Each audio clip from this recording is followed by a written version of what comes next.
ሊቨርፑሎች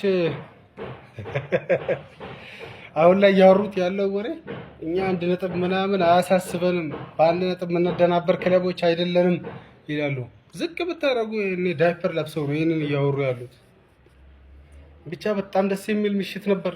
ሳምንቱን አሳምረውልናል። ቼልሲ ጀግናውን ቼልሲ አይተናል። የምር ቼልሲን ትላንት ያለማድነቅ ንፉግነት ነው።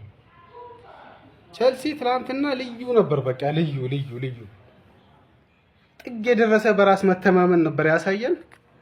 ያምራል። በጣም የሚያምር ኳስ ነበር ትላንትና ያየነው። በአርሰናል በኩልም በጣም ምርጥ ጨዋታ ነበር ያየነው። ቀጣይ ሳምንት ለአርሰናል የድል ሳምንት ይመስላል።